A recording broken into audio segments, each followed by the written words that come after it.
Ano rin, marami ring mga retasong kahoy dito eh. Mga plywood. Yun na rin ang pinagamit ko. Lahat puro galing stock namin.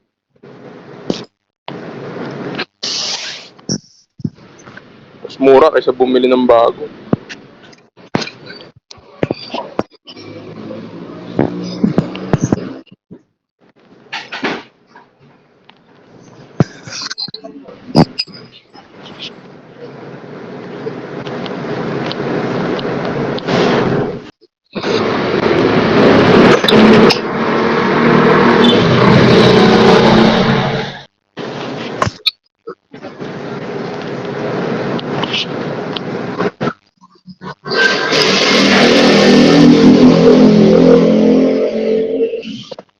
Gusto natin matapos. Buti walang masyadong epal na ano ngayon.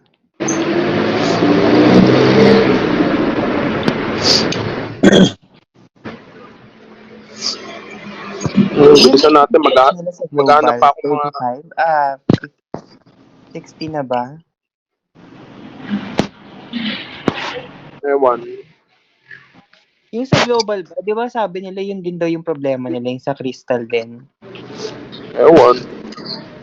Nagawan ka niya ng paraan yun?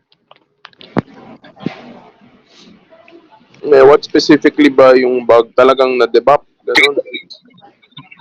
Hindi ko alam kung anong meron. Kaya lumaki yung damage ng kata natin. Kasi Kung sa weapon ba talaga or bug lang talaga siya?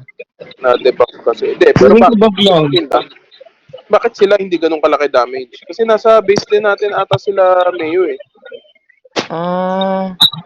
Diba? Yung parang mas nauna tayo kasi mas pinarayo nila mag-dep. Di ba nasa atin agad sila de Glory? Nasa base lang sila.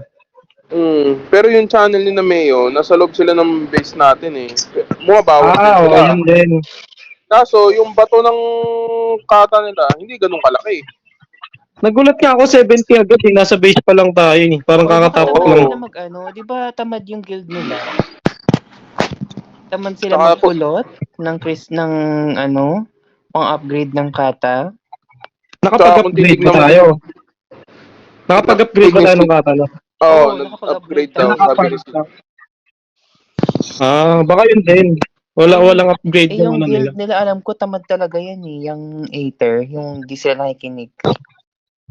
Tsaka, tawag nito, makikita mo naman 89% damage galing sa atin. Sa channel natin, no? Oo, 89% nung bawas. Then, So, sa weapon talaga ni Perko? Ewan. Baka nadala ng power of friendship.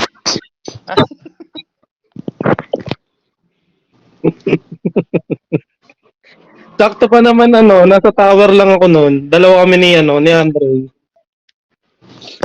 Nandito kami sa likod.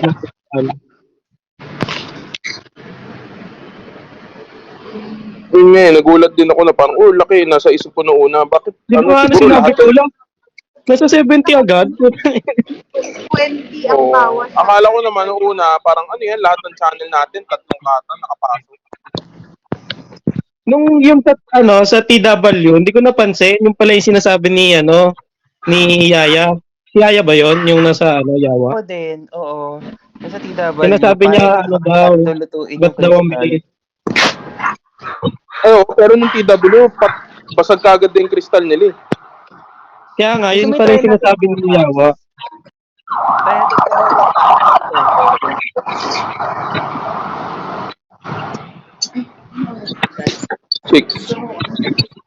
Try kaya natin bukas. Tapos wag-a-attack si Perko. Kung gaano katagal. TW. Antay mo na to. Ay, si Wise na lang. Si Wise ba gagamit nito? Ewan ko dun. May sakit daw ata eh. Baka nagpipilado yung kanina eh. Uy, Pati. Ha? Tapos ka-remind ako, please. Ano daw?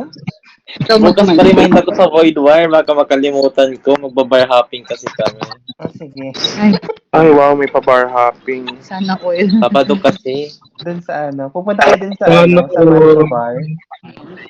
Yung pwede tumuwad. Ako rin, Asay, magbabar hopping ako. Mula flat bar, angle bar, tubular. Mag-over ka lang eh. Unahan mo pa si Ate Over. Karen. Hindi naman natuloy, nabuntis na lang ng hindi natuloy yung over. Punta ka Obar, baka punta mo pa. Makita mo si Joshua tsaka si Daniel Padilla. Endgame sila pala eh. No? Malay mo sila magkatuluyan. Sabi nga ni, ano, di ba, ni Rustom, di ba, ni Bibigad ng Hari. Ganyan din daw sila dati ni, ano, Carmina ba yun? Oo. Eh, pamangkin niya. Oo nga, no, pamangkin nga pala niya si Daniel, no? Naku, baka nasa lahi. Hindi niya may gimbading si Daniel, no? Tapos si Asay may Uy, may gimbading. napanood daw kanina, sabi ni, ano, nasa parang hilig daw talaga ni Andrea yung ganyan. Yung kaya ano? Kanino ba yun? Yung yung after breakup, Pangalan lagi nun? ano, abangers. Yung parang, ano din magsalita? Pangalan din? Baby girl. Si Yan. Si Ian Gaza. Ay, oo. Hilig daw pala talaga niya yun. Si Ian Gaza.